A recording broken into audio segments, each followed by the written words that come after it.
નમસ્કાર, મારું નામ ડેરવાડિયા જીયાંશી છે. હું બીજા ધોરણમાં અભ્યાસ કરું છું. મારી શાળાનું નામ શ્રી સરસ્વતી પ્રાથમિક શાળા નંબર 97 છે.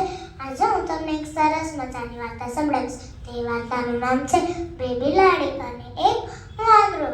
તો એક સરસ મજાના મોટા ગામમાં તો બે બિલાડીઓ રહેતી હતી અને તે બંને તો સાથે હરતા અને ફરતા, ક્યારેક લડઝડ ઝઘડતા અને એકબીજાથી રીસે પણ જતા અને વળી પાછા હળી મળીને રહેવા પણ લાગતા.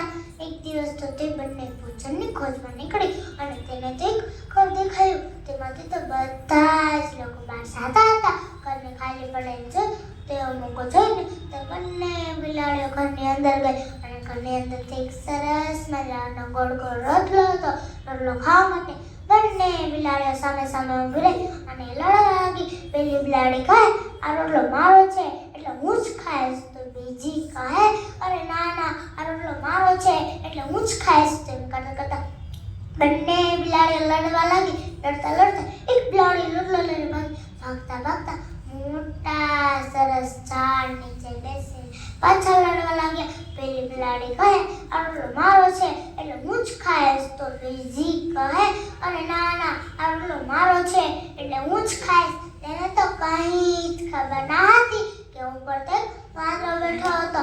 ત્યાં બધી જ વાત સાંભળતો હતો અને તેને પણ બહુ જ ભૂખ લાગી હતી. એટલે તેને પણ રોટલો પડવાની ઈચ્છા થઈ. એટલે તે પણ વિચારવા લાગ્યો.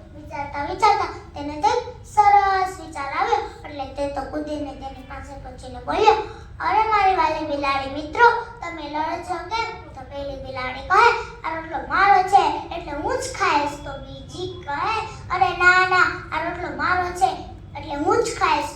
કરતા પાછા લડવા લાગ્યા. તો વાંદરો બોલ્યો, અરે તમે લડો નહીં, રોટલાનો બે સરખા ભાગ કરી આપું છું. એક ભાગ તારો રહેશે અને એક ભાગ તારો. તો બિલાડી કહે, સારું વાંદરાભાઈ. તો વાંદરો તો કૂદતો ગામમાંથી રાજુ લઈ આવે છે. રાજુ લઈ રોટલાનો ભાગ કરે છે. એક ભાગ મોટો રાખ્યો અને એક ભાગ નાનો. તો બંને ભાગ રાજુમાં મૂકીને રાજુ ચક્યું.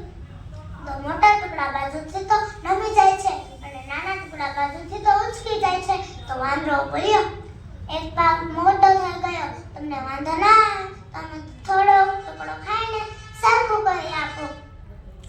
તો બિલાડી કહે, સારું વાંદરાભાઈ. તો વાંદરો તો એ ટુકડો લઈને મોટો બધો ટુકડો ભરી લે છે અને ઓલા ટુકડા કરતા પણ બહુ જ નાનું થઈ જાય છે. અને પાછું ત્રાજવામાં મૂકીને પાછું ત્રાજુ ઉચક્યું. તો ખાધેલા ટુકડા બાજુથી તો ઉચકી જાય છે અને ઓલા ટુકડા બાજુથી તો નમી જાય છે. એમ કરતા કરતા બંને બાજુ નાના નાના ટુકડા થતા ગયા અને છેલ્લે એક જ બાજુ નાનો ટુકડો વધ્યો. તો વાંદરો બોલ્યો, અરે મારી વાલી બિલાડી મિત્રો, મેં તમને ઝઘડો નહીં, રોટલાના બે સરખા ભાગ કરવા માટે મેં પણ ખૂબ જ મહેનત કરી છે એટલે મને પણ મારો ભાગ મળવો જોઈએ ને. વાંદરો તો તેમ કહીને તે ટુકડો પણ ખાઈને ચાલતો ગયો અને બિલાડીઓ તો મોઢા જ જોતી રહી. બાળ મિત્રો, આમાંથી આપણને એ શીખ મળે છે કે બિલાડીએ ઝઘડો ના કર્યો અને વાંદરાની વાત ના માન્યો અને સંપીને રોટલાના ભાગ કરી લેતા તો તે બંને ભૂખી ના રહેત. Thank you.